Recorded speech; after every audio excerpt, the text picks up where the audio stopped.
Welcome to Her Business, Her Voice, Her Conversation. This podcast was created for the boomer woman leaving corporate, and now you're looking to reinvent yourself, become an author, an entrepreneur, a podcaster. Well, each episode will leave you with clarity. You will come away with the yes, I can and yes, I will reinvent myself mindset. So come on, let's do this. I'm your host, Margot Levette.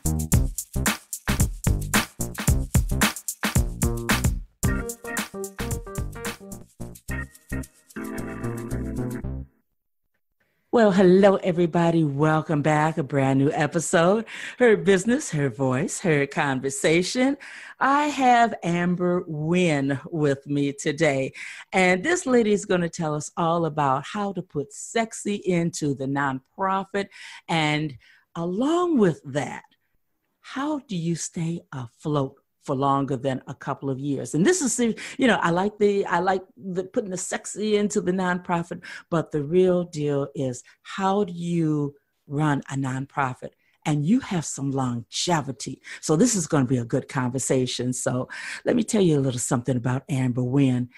With over 27 years of nonprofit experience, Amber is self-titled a philanthropreneur, and she fuses passion and a commitment with the best practices from businesses to help nonprofit leaders create consistent, long-term impact and sustainability.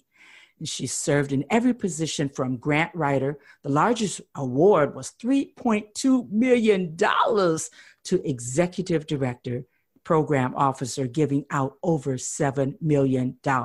So, and annually in grants. So let me just break in here and say the numbers speak for themselves. She knows her way around money. She's worked in every industry, government, corporate, academia, nonprofit, currently as an entrepreneur. Amber leverages her talents, her skills, and experience to powerfully position nonprofits for success. Because nonprofit does not mean no profit. There's no such thing as free money, and we are definitely going to get into that conversation today. She's here to dispel the myths and the misinformation that leads to bootstrapped organizations struggling to keep their doors open instead of thriving nonprofits. Powerfully serving the communities is what Amber does. And there's more that I can say about this lady, but let me welcome her, Amber Wynn. Welcome, welcome, welcome. Hello, Margot. Thank you so much for having me. I wouldn't have it any other way. When we met for coffee, let me tell you, ladies and gentlemen, this lady she's fashion forward. She is intense. She's friendly, and she is professional. So when she says that she wants these nonprofits to move from struggling to thriving, this is the lady that can take you all the way. So, Amber, yes, tell us a little bit more about why are you the one who's able to, and I don't want to be the savior, but why? What positioned you to be such a force to be reckoned with when it comes to nonprofits? Well, I think it's because I've done all of the positions that, founders are going to have to do. In the nonprofit sector, it's not like the for-profit sector. For-profit sector, you have the money right off the bat to fill these positions. I've done everything from emptying the trash cans to, stomping the streets with Congresswoman Maxine Waters, doing community assessments under the, uncivil arrest. And I've written grants, I've, administered programs, I've given out money, I've sat on boards. So I have a unique perspective, and that's one from each one of the positions, right? So how to write a grant, I know what needs to go into one. How to run a nonprofit, I know what it is that you need to do to be successful. And I also know what the funders are looking for, and I know as a board member what it is you need to do to get me and to keep me engaged. It's important to have your board members because they're fundraisers. So I would say what makes me different is some people have experience in one area, and I kind of cover the whole gamut. Wow. That is very, very rare, I would say. Yeah, I've had people come on and talk about nonprofits, but not in that capacity where you're the whole package, as a matter of fact. Since you are the whole package, you know, we always hear people talking about, I'm starting a nonprofit. I know that when tragedies hit, someone's killed, or there's some kind of a passion that rises up, people always say, I'm starting a nonprofit. Amber, what is one thing that a person should take into consideration before they actually take that step and get the paperwork started? How should they even approach this thing of nonprofit? That's a really great question, because you're absolutely right. People are passionate because they've been, personally affected by something, good or bad. And so what I would say, the first thing that a founder, a person who's thinking about starting a nonprofit should do is do their research. Nonprofits are businesses. They're altruistic businesses, meaning the money that comes in has to go back into the organization versus going into their pockets like a for-profit, but it's a business. And so a majority of people with passion and commitment, fail to do just the basic work that needs to happen when you start a business, which is to do research. You need to know, who are your competitors? You need to know, what type of commitment this is. It's a lot of work. And so people just jump in, because there are a lot of companies out there who will help you start a nonprofit, but you really should just do the research that it takes to understand what that all encompasses. Well, you hear a lot of people, that is sage advice indeed. And that would, if you really are honest and you do your homework, that's going to be the determinant whether or not you should move forward. And those that do move forward, you also always hear people talking about free money. And I remember back in the day when they were trying to stop people from smoking and that type of thing. And people, start up a nonprofit so that you could teach how to stop smoking and that type of thing. What about this thing of free money? Does it exist? And once you say, yes, I'm going to go ahead and start this nonprofit, is there free money to get this thing going? Well, that's one of the myths that I really would like to stand from the tallest building and shout out and say, there is no free money. The free money is the person on the infomercial getting your money. They're getting your money. That's the free money. The people on the infomercial saying, oh, there's grant money for this. And there's grant money for utilities and grant money to pay for rent and to start it. Listen, the reason why you can't get your money back from those infomercials is because, yes, there is grant money for that. But where they get you is you don't qualify. So, you've heard of Section 8, right? So those organizations, those governmental organizations qualify for those grants because they're subsidies. And so they help to pay rent. Right? And then the utility companies, they have a portion of their money that they can use to help pay utilities. So you can't get your money back because they didn't lie to you. Those grants exist. They just fail to tell you that you don't qualify. Oh my. So there is no free money, right? You don't just get it. Sure, grants, you don't have to pay them back, but you certainly have to do a lot of work. There's restricted and unrestricted funds, and there's certain things that you have to do for these monies, but it's not free money. It's just a marketing ploy that people from infomercials use to get you to buy their books. And that's what makes them rich. Wow. I'm glad you set that straight, because that myth has been around for years and years. Ever, right? Yeah. And I think it's a catalyst for the thinking of so many people. So I'm glad you put that one to rest. Ladies and gentlemen, hear Amber when she says there is no free money. Come on, there is no free money. So Amber, when a person says, yes, there's no free money, how do they structure that? How do they decide upon the structure of their nonprofit? Can you touch on that? I know that can be a big that can be a big subject, but how do you get it in your head as far as structuring this nonprofit now? Well, I'm going to speak to, there's like over 23 types of nonprofits that, you can form. The one that's usually formed is a 501c3. That's a tax exempt organization. So the very first thing that a person who's thinking about starting a nonprofit should think about is their board of directors. And the reason why is because the board of directors has a fiduciary responsibility. They're legally responsible for governing the organization and for fundraising. A lot of people, people who help you start your nonprofits will say, get 3 people to sit on your board. That's the worst mistake you can make. Before you start a nonprofit, you should find qualified board members who are passionate about your mission, who are well connected. And if they don't have money, they have connections to money. I prefer that they have money, that they have money. But when we talk about the structure, as the founder, you have to decide if you're going to be the executive director, if you're going to be the president. That's important, Margot, because as the executive director, you are a paid staff member, but you can get fired by the board. Wow. And people don't realize that. I mean, you start a nonprofit organization and you want to get paid, you should get paid. But the structure legally of the organization is there's 2 entities. You've got the board, which is the governing body of the organization, and you've got the paid staff.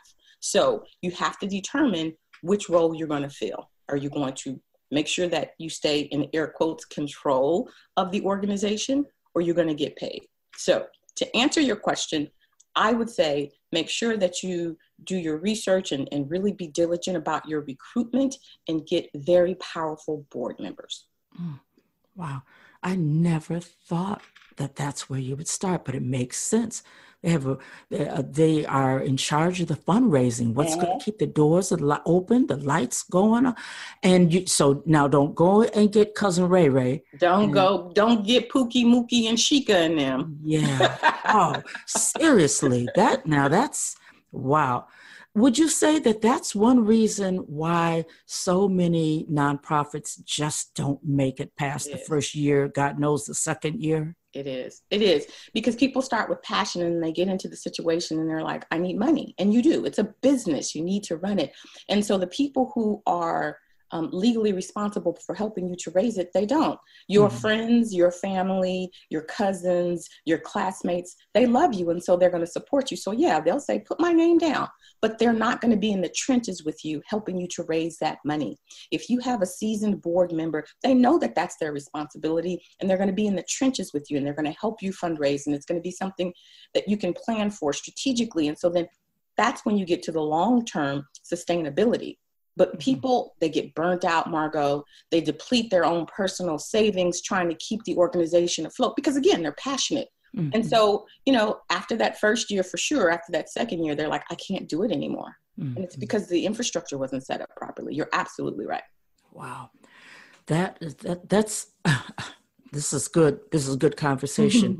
This runs deep. This is like starting up. I understand why nonprofit is for profit. The structuring and everything, this, better take note of this. Can you tell us, so now nonprofits are run by money.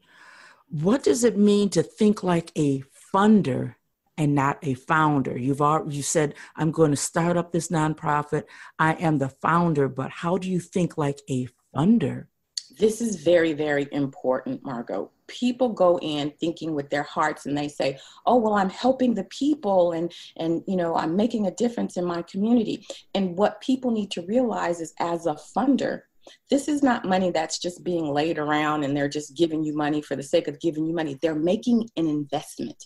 And so if you're thinking like a funder, you're thinking, okay, I've got to demonstrate the return on this investment. So everything you do, you're documenting, you're showing how this investor is getting a return on their investment. As a founder, you're thinking, oh, let me help my people, let me strengthen my community. And so you're not documenting, right? You're not gathering information that shows measurable impacts. As a funder, that's primary. If I've given you $50,000, if I've given you $150,000, if I've given you, $350,000, at the end of this period, what can you say to me you've done with this money? Mm-hmm. And so you've got to have goals starting out, because you have to be able to demonstrate that you achieve those goals. So going in thinking like a funder is going in knowing that you have to demonstrate impact. And going in like a founder is going in with passion and just immersing yourself in the work. Wow. Yeah. You better understand the terms. Mm-hmm. This thing of nonprofit is no joke. Mm-mm. It's a lot of work, Margot. It's a lot of work. A lot of work. This is like, people say podcasters do a lot of work. A nonprofit is a lot of work to actually head that up. And you've been you say you've been to the place where you've actually emptied garbage and garbage cans, actually all the way up to having the keys to the front door. Right. When it comes to volunteering, mm-hmm. and versus being paid staff, mm-hmm. and it's very intense working at a nonprofit because of you're always looking for the funding and that type of thing, and how do you actually attract the best volunteers when you know that because of funding, you're probably not going to be able to put them on as paid staff, mm-hmm. but what they bring to the table is so very valuable and necessary to the organization. How do you deal with that? Well, I'll say two things. The first thing is to attract really powerful volunteers, you need to have two things. One, you need to have structure. People come into these nonprofit organizations wanting to volunteer because they are committed to your mission. Mm-hmm. I had in 2011, I had a number of deaths from cancer. And so I chose to sit on the board, which is a volunteer role, but any volunteer. I connected with the organization that I connected with because I was passionate about it. I didn't want another person to go through the pain and suffering that I went through. So mm-hmm. structure is important, because if I'm coming and I'm a businesswoman and I'm busy, right? I'm a mother, I'm all of these things. If I'm coming to your organization and I want to volunteer, if you have me sitting around for hours, or if you say, oh, go file these papers and then mm-hmm. I'm done, it's like, this is ridiculous. You need to have structure so that when your volunteers come in, they have activities, events, they have documentation. They're clear about what it is you want them to do and what it is they need to do. That's going to keep, number one, quality volunteers, because if there's a structure, then, and if this person can go along with the structure, then that's going to be quality, right? Mm-hmm. But that's the expectation. Don't have me coming in here wasting my time sitting mm-hmm. around. I'm trying to help you and you can't even provide me with structure. The second thing is you need to make it easy. If I got to work hard to volunteer for you, then I'm not going to volunteer. And that means, again, making sure that there's a packet, making sure that communications go out early and on time and consistently. That means if I'm asking you for information because I want to run a project or do a fundraiser, that you get it to me, that you're responsive. If you're making it hard for me, mm-hmm. then you're going to lose me. So structure and making it easy. Those are the ways that you can get high caliber volunteers and keep them. Wow. I know that to be so because I volunteer once a month over at Wise and Healthy Aging. And every month I know exactly what mm-hmm. I'm going to teach. The packet is there, the bag is there, and I've been doing it for a year and I love it. But if you went there, Margot, and you had to sit around for 30 minutes before you could get, mm-hmm. it's not respecting your time, right? Mm-hmm. And if you got there and they're like, oh, we don't know which room you're going to be in, like you mm-hmm. would not continue. You continue as a volunteer because it works for you, because they make it easy for you. Yes. People say, well, they're volunteering, they're not getting paid, but they're providing you with a valuable asset. Margot, mm-hmm. if they had to pay a person to do what it is that you were doing, that would significantly impact their budget. So the fact that you're doing this, it's of value to them. So to the founders, I say, you've got to look at what you're getting from your volunteers, and you've got to respect that, and you've got to honor that. And you do that by making it easy for them. Wow. You're saying something there, because I've seen it the way I have it. Mm-hmm. And I've also seen it back in the day when I worked at a nonprofit where that it was sloppy, not together, and people Raggedy were sitting. schmaggedy, right? Oh Yeah. yeah. And that was like, it was like you really lost, they lost a lot of Yep. people. But Yep. that was about 30 years ago. But yeah, I understand what you're saying. That's so important. Amber, what I'm listening to your conversation. This is a lot of work, a lot of responsibility. Mm-hmm. Now, if a person they're listening and they said, "Oh, holy cow! I thought I wanted to start a nonprofit, but this is not for me." They're looking at the way things are going on in the world. There's so many cares, so many, our hearts go out in so many different directions. Yeah. They still want to play a major part and move the needle and make life better for somebody. What do you suggest? What other avenue can that person go down and still have this total sense of fulfillment and giving back? People laugh at me because they usually after my speeches, they were like, I don't want to start a nonprofit. Mm-hmm. And I'm happy about that because it's a lot of work. But I respect the fact that people want to make a difference. And so there are some alternatives. You can, volunteering at an organization, just like what you're doing, Margot, is prime because you get to come in, you've got your scheduled days, they've got your expertise, and they get the benefit of who you are, and you get the benefit of making a difference every month. That is huge. Nonprofits need professionals, need people who are subject matter experts to come in and enhance their mission. So that's one. You can sit on a board. A board member is extremely important. As I said before, they're responsible for fundraising. They're responsible for governance. Let's just say if you are a business person and you sit on a board of a nonprofit, you're going to enhance their mission because you're bringing in business practices. You're bringing in resources. So you don't have to run the business. You come in once a month, you sit in, you make decisions, you bring in finances. That is huge. You can also do things like giving circles. So let's just say me, you, Margot, and 5 of our girlfriends decide, we want to host a conference specifically for women who left corporate America and they don't know what to do next. Well, we can partner with a nonprofit and say, hey, we want to put on this event up under your umbrella.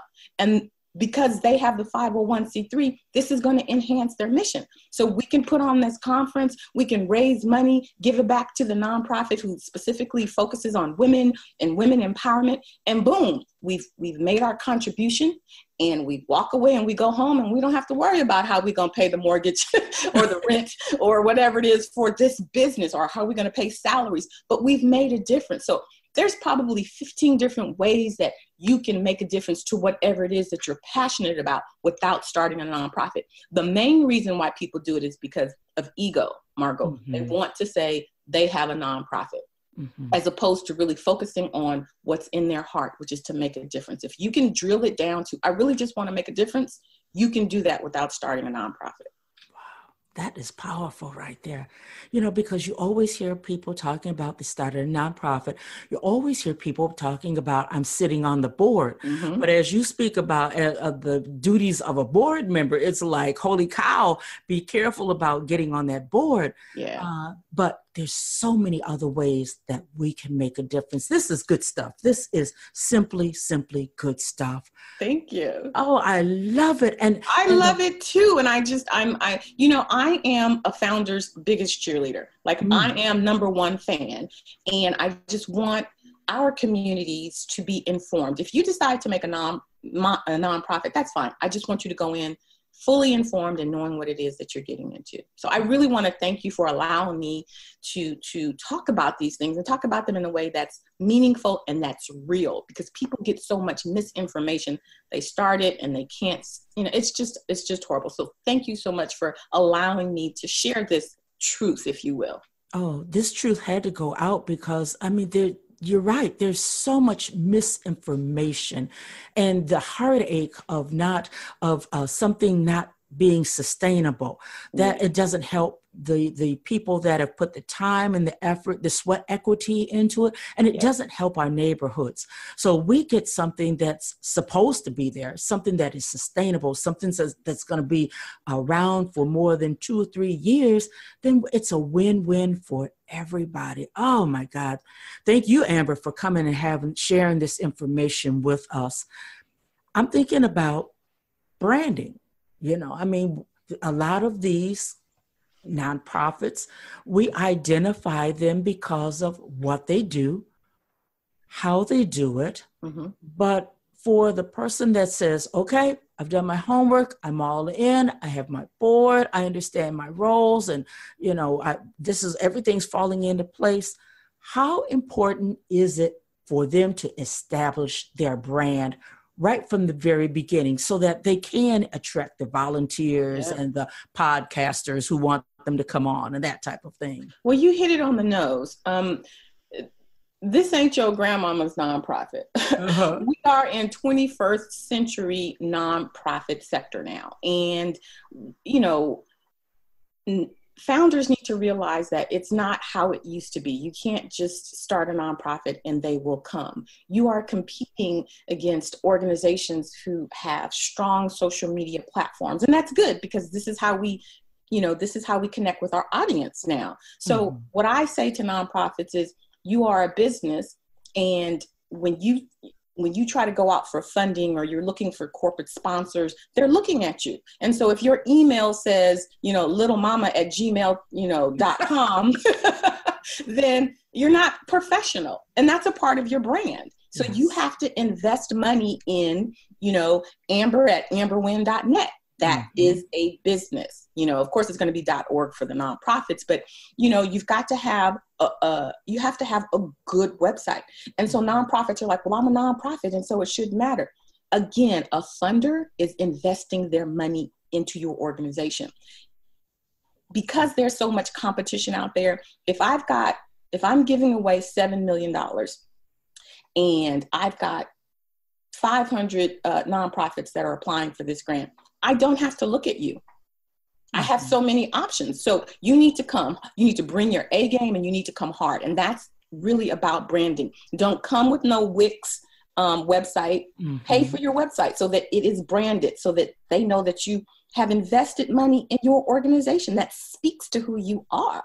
Make sure you have a professional logo. Make sure that your email extension is not a Gmail or an AOL, or make sure it's your organization. Make sure you have quality, because it speaks to who you are. I'm not going to invest money in you if I don't feel like you are a viable business. It's super important. And have those high resolution photos, please. Yes, don't have it. Those grainy. Yeah. Lord, yeah. Oh, Amber, we could have this conversation go on and on and on because it goes so deep, and there are many questions that I just skimmed over because I don't want to fire hose anybody. I want people to walk away understanding that businesses, nonprofits are business. Yes. And when it's time to start one, they had better reach out to somebody like you, somebody who's sat on from one end of the spectrum all the way to the next. And from the end up on end and all of the middle, especially coming into our neighborhoods. I just don't, please, invest in consulting with somebody, invest in a mentor, because there's so much work to be done. There's so many people who do need to be impacted. So I think you have some, oh my goodness, I'm torn. I want to keep talking. I want you to get more information out. But I'm thinking, Amber, that this kind of conversation is, if you can kind of drip feed it to people and let them really, let it saturate them this way, because I have talked to people about nonprofits before, and you put a totally different, for real spin on it. This is the real deal. This is the way you should look at this type of thing. So I think that you have a free gift that you brought along to offer to the listeners, Amber. Yeah, so for anyone considering starting a nonprofit, I have developed a 90-day calendar. And in that calendar, it goes day by day, the things that you should do to start your nonprofit the right way.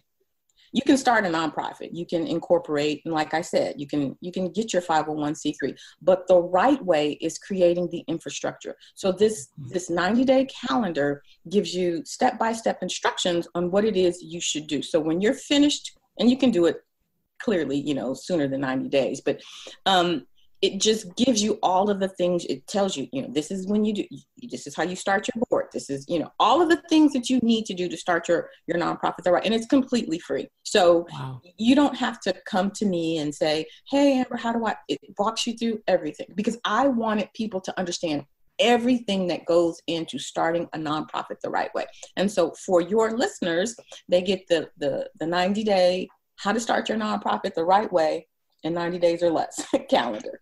Wow. That's huge. That is huge. And the lady said for free.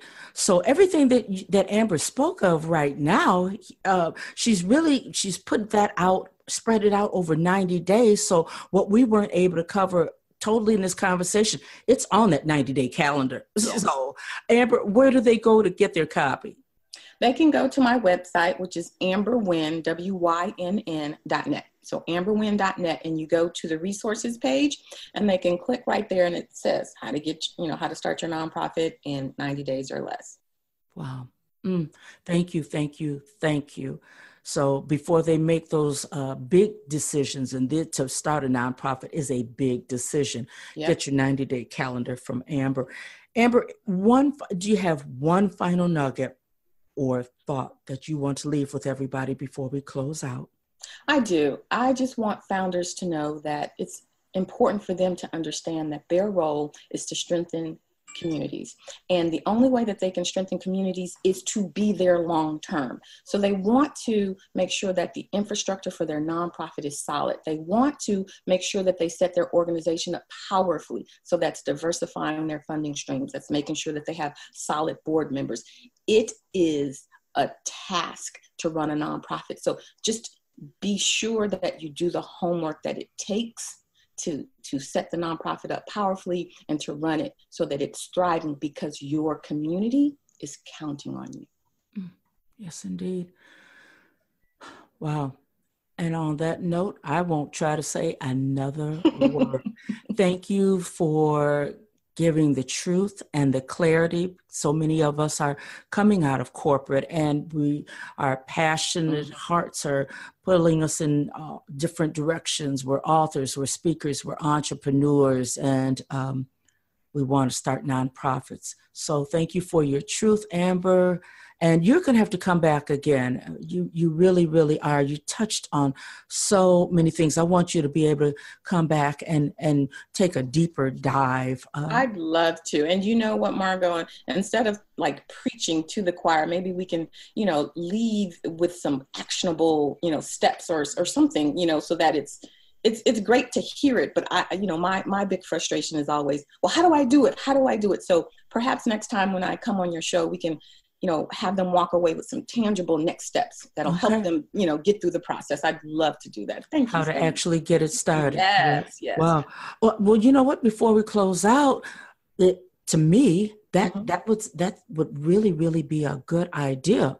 But I myself would love if we could just kind of have a Saturday, not a webinar, but if we just kind of had something local, let's just do it, and then people could have their worksheets and they could really dig in and ask questions.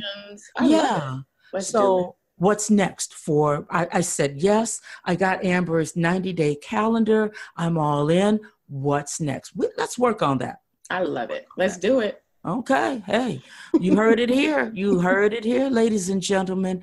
That's what it takes. It takes collaboration, that you can get your clarity. That's what you need, is clarity. So, All right. Amber told you about the 90-day calendar, how you can obtain it. I want people to know that I reinvented myself and you can do the same thing. Go over to my website, herbusinesshervoice.com. You can purchase a copy of Margaret Levette, Her Business, Her Voice, Her Reinvention. You can purchase your copy over there. And I don't want people to be afraid of the reinvention process. That's what this show is all about. I bring on people who really tell you about what it looks like to become an author, speaker, entrepreneur. And now today we learned that when you start up a nonprofit, you really are an entrepreneur. So thank you, Amber. Thank you, guests, for joining us today. Everybody here listening, and I'm Margaret Levette.